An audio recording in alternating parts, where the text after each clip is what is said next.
Un saludo muy especial para todos ustedes. El día de hoy vamos a hablar acerca de algunos conceptos teóricos relacionados con la estructura financiera y derivada de esa estructura financiera, el costo de capital promedio ponderado, más conocido como WACC o Weighted Average Cost of Capital.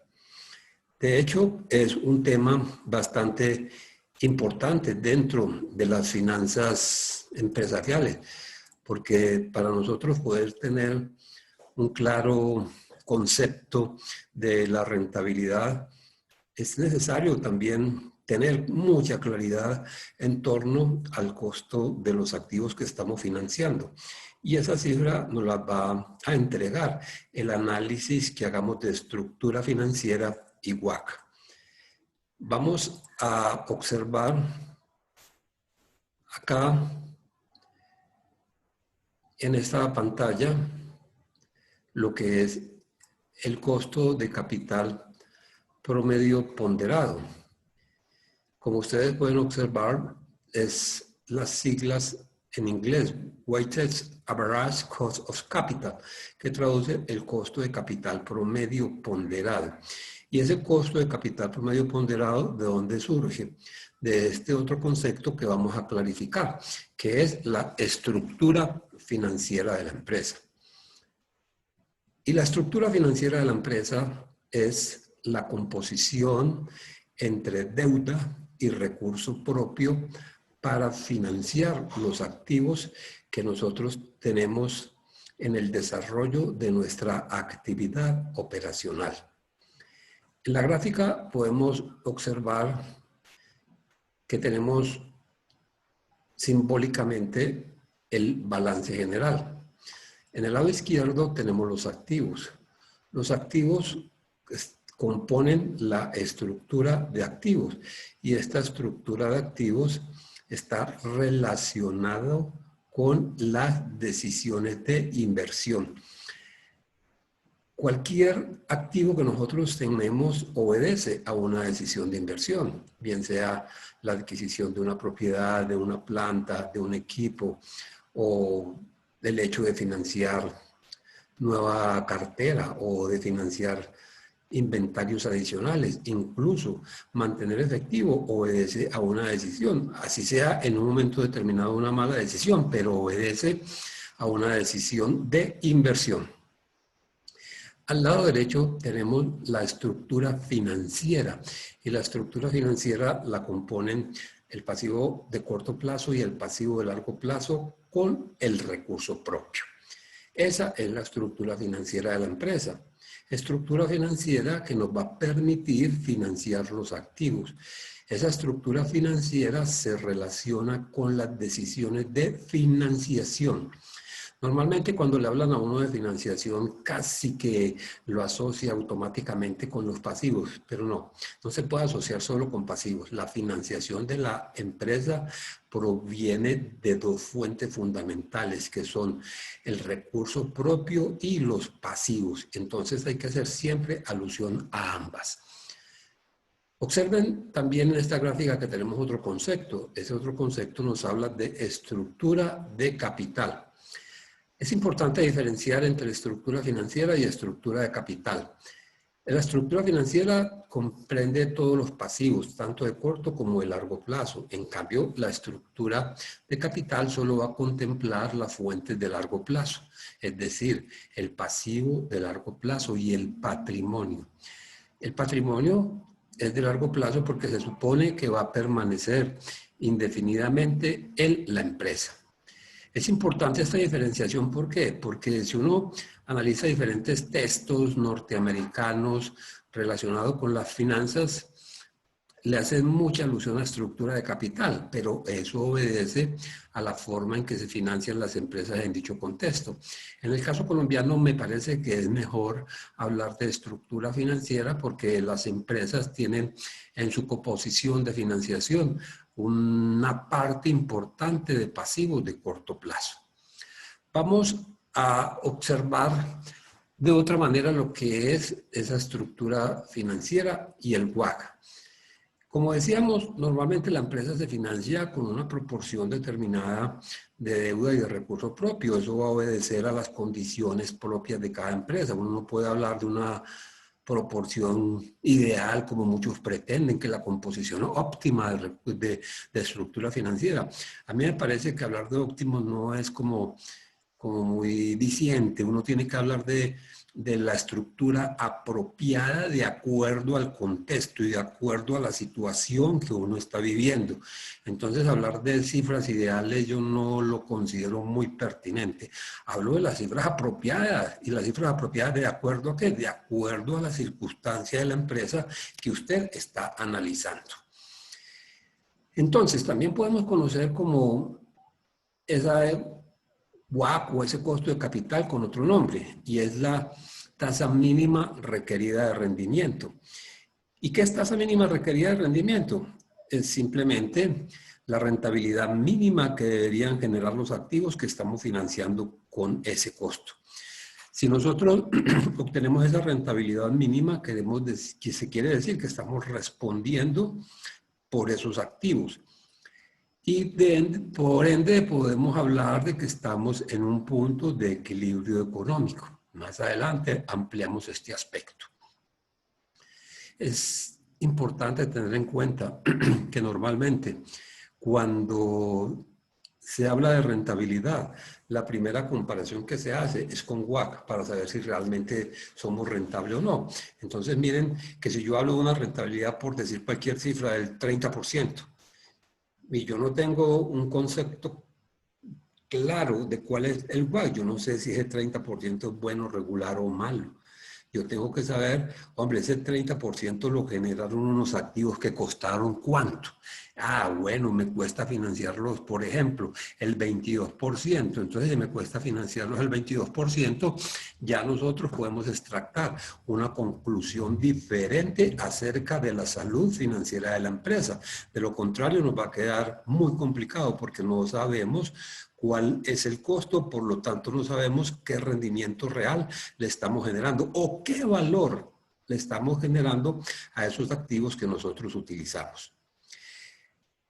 Aparte de hacer una comparación con la rentabilidad del activo, también se utiliza mucho el costo de capital o WACC para valorar empresas. Hoy en día hay un método muy aceptado dentro de la valoración de empresas, que es el método de flujo de caja libre descontado. A través de ese método nosotros podemos determinar el valor de una empresa, y no estamos hablando de métodos contables, sino hablando del potencial futuro que tiene una empresa de generar flujos de caja libre, y lo llevamos a valor presente con costo de capital promedio ponderado. También cuando nosotros pretendemos adquirir una maquinaria, una propiedad, un equipo, cualquier activo, tenemos que evaluar un proyecto específico, y esa evaluación también se hace con costo de capital promedio ponderado. O si vamos a calcular el valor agregado de la empresa, o sea, el EVA, necesitamos como herramienta fundamental para dicho cálculo el costo de capital. Como ustedes pueden observar, el costo de capital promedio ponderado juega un papel muy importante en la determinación de diferentes aspectos clave en las finanzas empresariales. Por lo tanto, es un elemento que tenemos que trabajar adecuadamente. Vamos a observar acá la configuración de la estructura financiera y el cálculo de WACC. Ya sabemos que el costo de capital es lo que le cuesta a la empresa tener o financiar una determinada cantidad de activos. Miremos acá este recuadro, que tenemos fuente, proporción, costo después de impuesto y la ponderación. La fuente es de donde provienen los recursos. En este caso lo vamos a hacer de manera general. Pasivo y patrimonio. Es un resumen, porque más adelante vamos a observar que estos pasivos pueden ser múltiples, pueden ser 6, 7 tipos distintos de pasivos, y tenemos que saber el costo de cada uno de ellos. Después podríamos sacar una ponderación de los pasivos, pero necesitamos conocer cada uno en particular. Lo propio, el patrimonio. El patrimonio también podemos tener 4 o 5 diferentes fuentes de patrimonio. Y de hecho también deberíamos calcular el costo individual de cada uno de ellas para poder determinar cuál es el costo del patrimonio en total. El costo después de impuestos, ¿qué quiere decir esto? Quiere decir que cuando nosotros expresamos el costo, se hace después de impuestos. Miren lo que tenemos acá en el pasivo, 20%. Ese 20% que es la tasa antes de impuestos.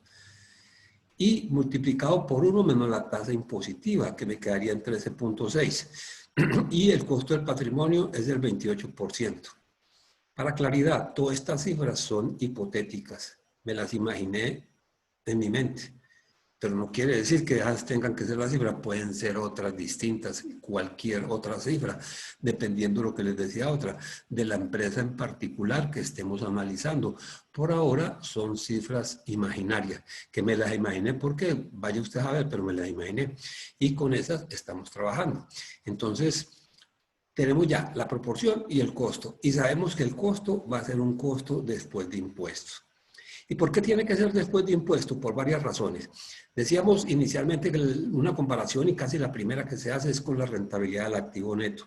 Y la rentabilidad del activo neto está calculada como un costo después de impuestos. Y como está calculada como un costo después de impuestos, esta cifra de WACC debería expresarse también como un costo después de impuestos.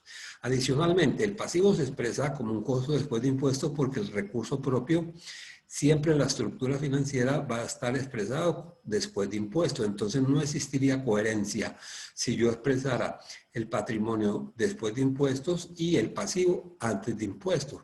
Y otra razón bien importante es que los pasivos son deducibles para efectos tributarios, entonces realmente nosotros no estaríamos pagando el 20, sino el 13.6. Y a esa cifra debemos de hacer alusión. La ponderación a qué obedece? A la multiplicación de la proporción por el costo. Si multiplicamos la proporción por el costo, llegamos a una cifra de 5.4. Esta cifra de 5.4 me quiere decir que para la empresa tener 40% de pasivo, el 13.6, en términos de esa proporción le cuesta 5.4%. Y tener 60% al 28 en términos de esta proporción de 60 quiere decir que le costaría 16.8%. Y en total le costaría el 22.2%, o sea, la sumatoria de ambas ponderaciones. De hecho, pues encontramos todavía que quedaría un poco confuso el hecho de esa ponderación, pues de repente uno matemáticamente la puede comprender, pero financieramente de pronto quedan ciertas dudas que vamos a aclarar observándolo de otra manera. Pero antes de observarlo de otra manera, miremos acá el efecto del ahorro de impuestos que genera la deuda. Miremos un proyecto, por ejemplo, de 1,000 pesos a un interés del 20%.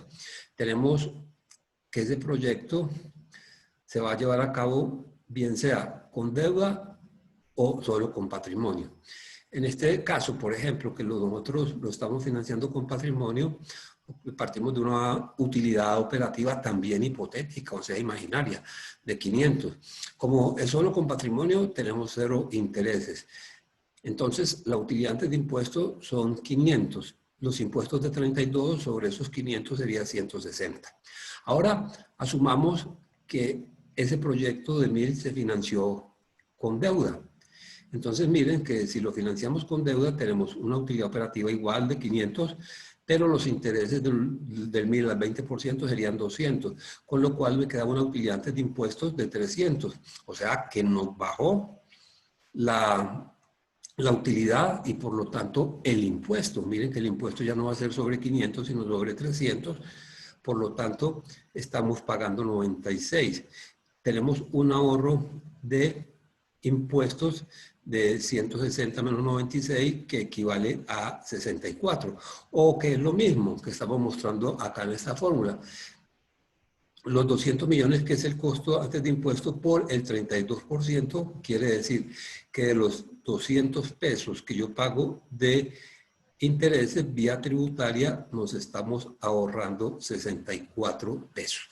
Por lo tanto, Como lo decíamos anteriormente, ese es el verdadero costo que tenemos de la deuda desde el punto de vista de evaluación, desde el punto de vista de analizar la generación o destrucción de valor y también desde el punto de vista del pago. Entonces, es por eso que es necesario asumirlo de esta manera. Les mencionaba que es importante hacer claridad acerca de la estructura financiera. Para ello, vamos a compartir otra diapositiva diferente. En esa diapositiva diferente vamos a asumir diferentes formas de observar ese costo de capital. Vamos a borrar todo para que lo hagamos y lo percibamos claramente. Esta estructura, pues básicamente es la misma. La voy a explicar acá para que ustedes la recuerden. Tenemos la deuda del 40%, el costo después de impuestos, que miren cómo lo calculamos. Acá lo voy a observar, lo voy a borrar para que ustedes lo observen. Tenemos el 20% y que sería antes de impuestos. Entonces el costo después de impuestos sería el costo antes de impuestos por 1 menos la tasa impositiva. Digamos que la tasa impositiva es del 32%. Para que no nos acostumbremos a digitar nada en la celda. Recuerden que en cada una de las fórmulas es más conveniente hacer referencia a celdas. Entonces, el costo sería el costo antes de impuestos por 1 menos la tasa impositiva. Cerramos paréntesis y tenemos el 13.6. 13.6%, que es el que iría en el costo de capital, como ya lo habíamos mencionado anteriormente. Todos estos costos son después de impuestos y la ponderación sería simplemente multiplicar la proporción por el costo, tanto en la deuda como en recurso propio. Y el WACC sería la sumatoria de ambas ponderaciones. También mencionábamos que esto matemáticamente pues uno lo ve claro, porque en la medida en que me cambie una proporción, así mantengamos el costo igual, nos va a cambiar el costo de capital promedio ponderado, dado de que estamos nosotros, la palabra misma nos está diciendo una ponderación de acuerdo a la proporción que se está teniendo de cada una. Si yo le cambiase, por ejemplo, acá y colocara el 30% y como ya los tenemos vinculados, de hecho, en el recurso propio será el 70% y observen que cada uno me está cambiando porque me cambió la proporción. Entonces, el costo de cada uno también es diferente y por lo tanto, el costo de capital total. Para mayor claridad, observémoslo con dinero y ya esto va a quedar mucho más claro porque yo lo decía y me parece que es verdad que si uno lo ve así en términos de porcentaje nomás, uno como que sí y como que no. En cambio, si ya lo miramos con plata, ya como que sí, sí, sí. Entonces, observemos. Tenemos acá,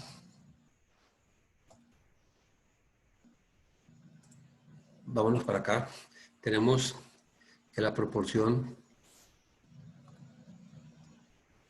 es esta, que la vamos a cambiar por la que realmente es, con la que habíamos iniciado. Iniciamos fue con el 40%. Entonces, para que la dejemos original. Listo.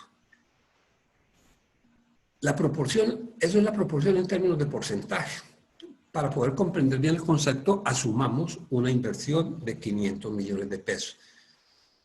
Si asumimos una inversión de 500 millones de pesos bajo estas proporciones, quiere decir lo siguiente, que de deuda vamos a tener de esos 500 millones, los 500 por el 40%. Y de recurso propio, vamos a darle a esto una referencia absoluta para que queden ya vinculaditas y de recurso propio tendríamos 300. El proyecto lo estamos financiando 200 millones con deuda, 300 millones con recurso propio. Por esos 200 millones, miren que acá me dice costo, por esos 200 millones yo estaría pagando, hombre, 200 millones por el 13.6. Estoy pagando 27 millones 200. Por los 300 millones, ¿cuánto deberíamos pagar? Deberíamos pagar los 300 millones por el 28%. Entonces, observen las cosas. Por la deuda pago 27,200. Muy claro, yo tengo 200 millones de pesos que me prestaron al 13,6 después de impuestos porque estoy teniendo un ahorro vía tributaria. Por toda esa cantidad estoy pagando 27,200. Tengo 300 que provienen de recurso propio, que erróneamente se muestra como si no tuvieran costo, pero igualmente tienen costo como lo tiene la deuda y tienen un costo del 28%. Entonces yo debería reconocer a los inversionistas 84 millones de pesos. Entonces, en total, ¿cuánto estaríamos pagando nosotros por los 500 millones de pesos? Por esos 500 millones estaríamos pagando 111 millones 200. En términos de plata, uno lo ve muy claro, sí, yo tengo 500 millones, por uno tengo que pagar 13,6, por otro tengo que pagar 28, bueno, entonces yo sé que tengo que pagar entre ambos 111, 200. Vamos a transformarlo a esa otra estructura para que vean que es exactamente lo mismo. Estos 111 millones 200 los estoy pagando ¿por cuánta plata? Yo los estoy pagando por 500 millones. Entonces, equivale también, y vamos a quitarle un decimal para que queden igualiticos, estoy pagando el 22,2%, que es lo mismo que nosotros estábamos mostrando la estructura financiera con porcentajes. Entonces, vean, ¿cuál es la similitud entre ambas? ¿O cuál es la similitud? Eso es equivalente. ¿Por qué? Porque en lugar de esta proporción tenerla en términos de dinero, la tenemos en términos de su equivalente en porcentaje. Entonces, a mostrarlo en términos de su equivalente en porcentaje y multiplicarlo por otro porcentaje, llegamos a una vez al porcentaje del total que debo de pagar por poseer esta proporción, o sea, el 40. Lo propio con el recurso propio. Llego al 16,8, que equivale a mostrar lo que me cuesta 60 a esta tasa. De hecho, sabemos que si por alguna circunstancia me llegara a cambiar la proporción, también lo vamos a cambiar. Y lo mismo acá. Si en lugar de tener 300, yo tengo 400, yo sé que voy a tener que pagar más. Entonces, miren que es exactamente lo mismo, pero de repente lo puede comprenderlo más fácil observándolo desde esta perspectiva. Listo. Entonces ya nosotros tenemos una claridad en torno a lo que es el costo de capital promedio ponderado y cómo se calcula. Vamos ahora a especificar bien qué es WACC.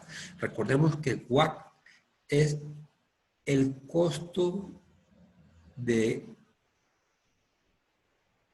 financiar los activos de la empresa o lo que me cuesta tener activos para el desarrollo de nuestra actividad operacional.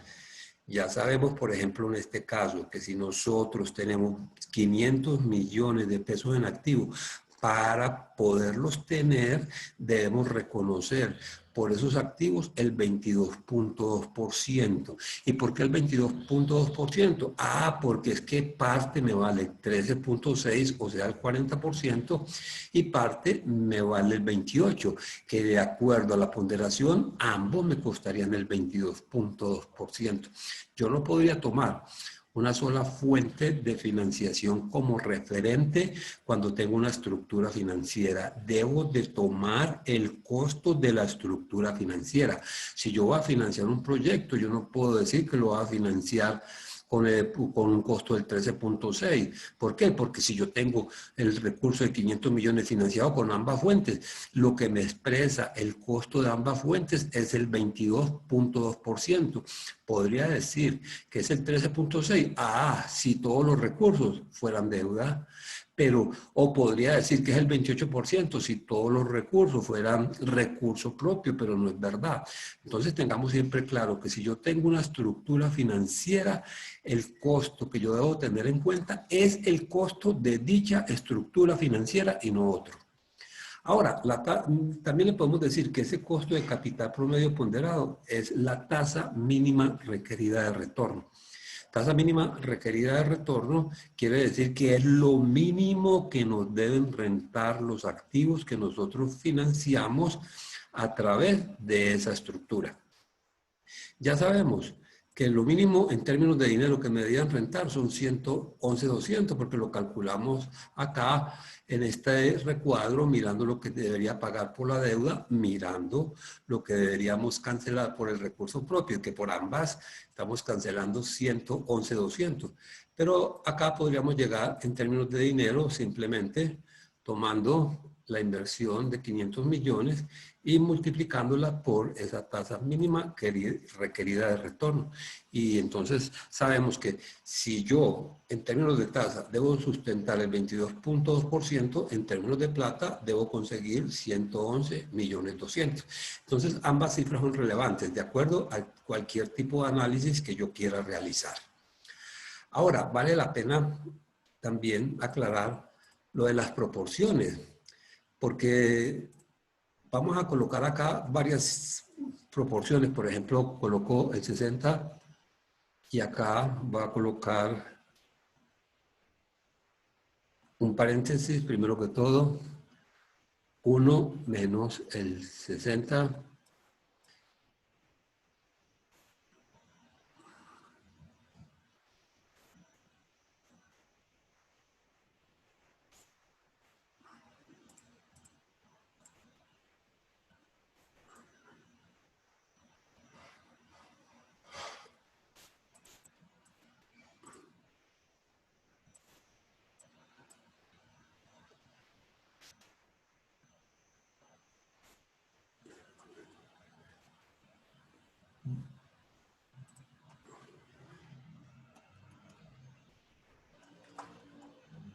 En este otro renglón vamos a colocar, por ejemplo, el 40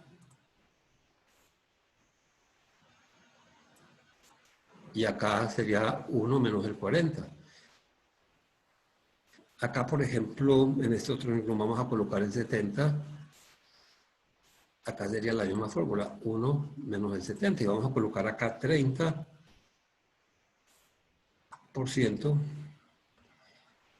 Y de hecho, en deuda sería 70%.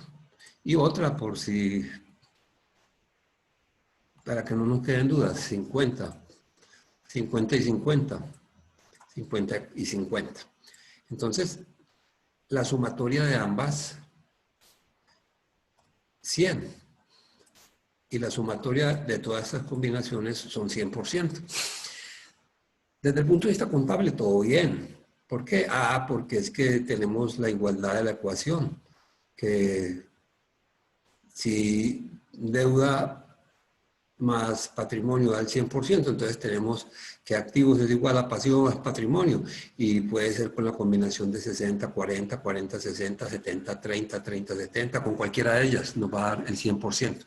Contablemente todo, como decíamos, está cuadrado. Pero desde el punto de vista financiero, a pesar de que sigue cuadrado, tiene múltiples implicaciones. No es lo mismo tener desde el punto de vista del costo, empezando por ese solo factor, diferentes proporciones. En la medida en que tengamos mayor proporción de recurso propio, vamos a tener un mayor costo de capital promedio ponderado. ¿Por qué? Porque para la empresa es más costoso financiarse con recurso propio que con deuda, aunque a muchos no les queda bien claro en la mente, pero con esta palabra sí les va a quedar claro, porque es mucho más riesgoso para el inversionista. De hecho, si a nosotros nos prestan plata, lo normal es que haya garantías exigidas, y entonces la entidad financiera se está curando en salud, por decirlo de alguna manera, o si no hay garantías, hay un seguro. Pero si la empresa se quiebra y uno invirtió plata, el socio perdió su dinero. Entonces, de hecho, es el que mayor riesgo está asumiendo, y como tal debe exigir una mayor rentabilidad. Adicionalmente, la deuda es deducible para efectos tributarios. Muchos podrían pensar que entonces, si la deuda es más económica, nos podríamos financiar indefinidamente con deuda, pero esto tampoco es así. Si bien es cierto, la deuda se puede convertir en una fuente de financiación más económica para la empresa y potenciarla a través del apalancamiento financiero, el endeudamiento tiene un límite. Y casi que ese límite lo está fijando las posibilidades que tenemos nosotros de poder cancelar los compromisos que de adquirir una nueva deuda vamos a derivar. Y eso lo podemos percibir a través de los flujos de caja libre. Entonces, esa es una situación. Y la otra situación es que en la medida en que nosotros tengamos más deuda, vamos a ser menos atractivo tanto para las entidades financieras como para los inversionistas.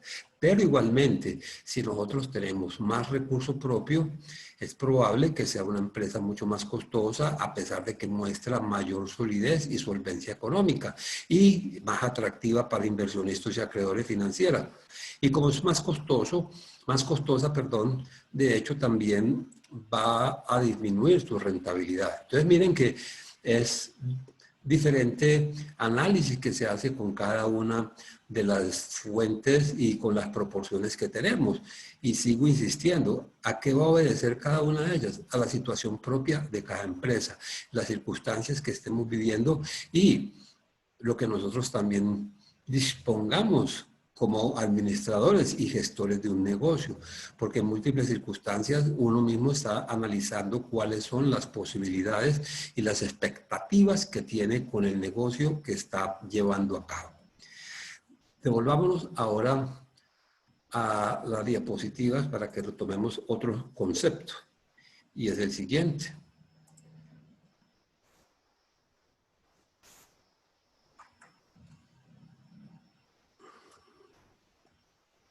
Bueno, recuerden esta parte que es bien importante de saber que es deducible para efectos tributarios. Ahora, miremos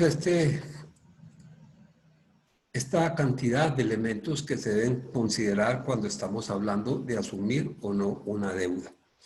Recuerden que muchas veces le enseñaban a uno que para tomar nuevas deudas tomáramos el índice de endeudamiento, pasivo total sobre activo total. Y de hecho, casi que se lo recitaban a uno y le decían, pasivo total sobre activo total, nos da un porcentaje. Ese porcentaje nos dice la parte de los activos que corresponde a terceros o a los acreedores financieros. Y si eso es menor que lo que tenemos nosotros como objetivo o como el indicador del sector, quiere decir que tenemos más posibilidades de endeudamiento. Por ejemplo, nos dio el 30% y en el sector se dice que se puede endeudar hasta el 45%, entonces nos decían casi que automáticamente que la empresa tiene las posibilidades de endeudarse en un 15% adicional. Esto es mentiras. A mí no me parece muy cierto. ¿Por qué? Porque es que no depende de ese indicador, depende de otros factores. Yo podría incluso tener menos, tener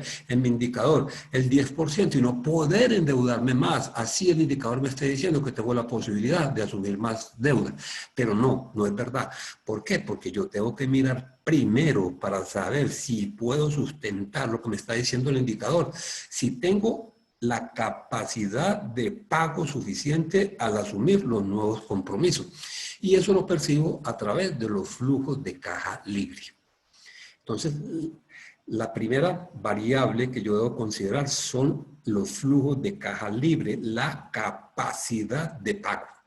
También debemos de considerar el costo. Yo puedo tener muy buena capacidad de pago y poder responder por esa deuda, pero no me conviene tomarla. ¿Por qué? Hombre, porque me están cobrando mucho.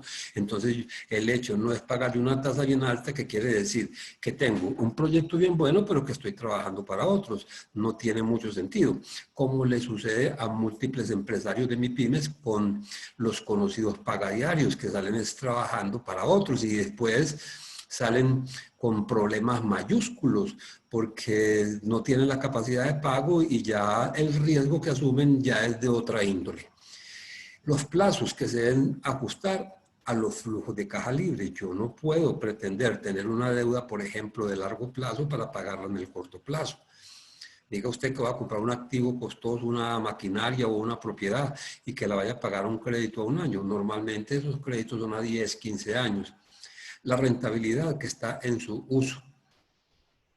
En múltiples circunstancias se toman deudas para financiar gastos operativos. Esto lo que me va a generar es mayores problemas financieros, porque de hecho no le estoy generando ningún rendimiento a ese recurso, muy diferente a si nosotros nos endeudamos para llevar a cabo un proyecto de inversión. Con lo que obtenemos en dicho proyecto, probablemente vamos a cancelar la deuda y nos va a dejar alguna platica. ¿Qué tipo de garantía nos están exigiendo y cuáles compromisos y cuáles son los riesgos de asumir esos créditos y de entregar nuestra garantía? Y no podemos olvidar la política de reparto de utilidades, porque también en muchos negocios los propietarios viven de las utilidades que de ellos se derivan.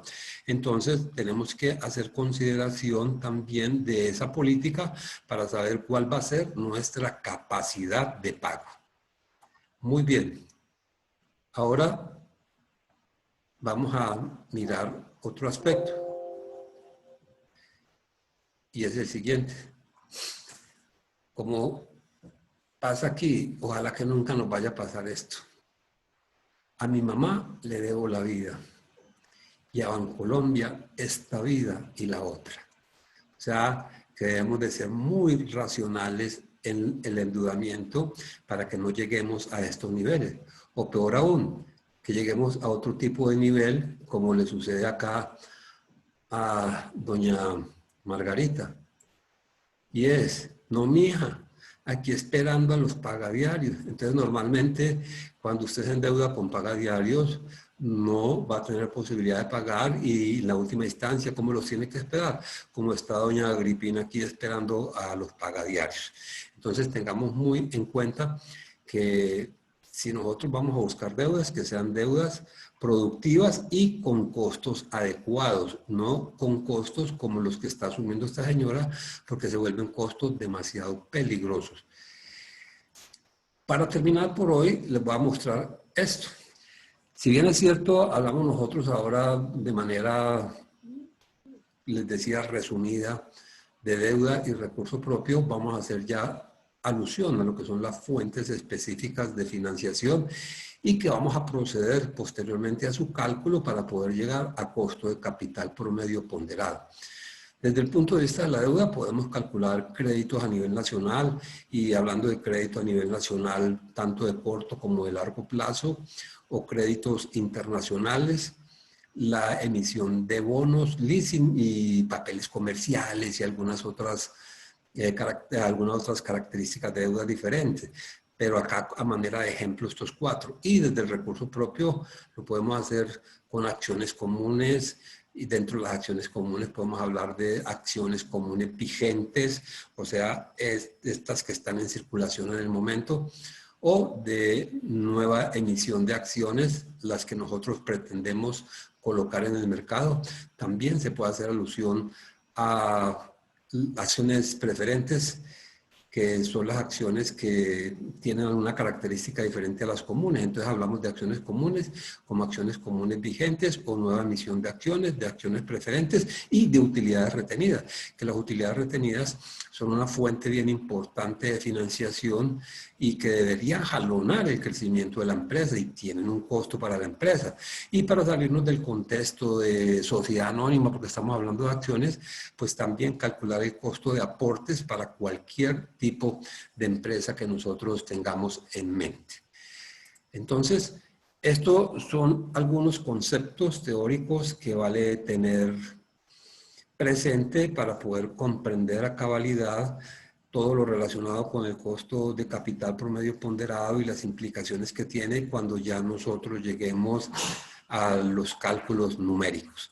Espero haya quedado todo claro, que algún concepto en el cual ustedes encuentren alguna duda, pues ya les he dicho, pueden ampliarlo en diferentes textos de finanzas muy importantes. Recuerden que hay uno muy excelente que se llama Generadores de Valor, escrito por Jairo Cardona Gómez, Lemoine Editores y Editorial Unaula. Es un libro muy bueno que ustedes lo leen y de hecho van a entender con mucha claridad todo lo que hay en ese texto y van a adquirir un gran bagaje financiero. Espero que diviertan viendo el video, que aprendan bastante y lo que más espero es que estén bien de salud con toda su familia, continúen así y que Dios los bendiga. Muchas gracias y nos vemos en otra ocasión.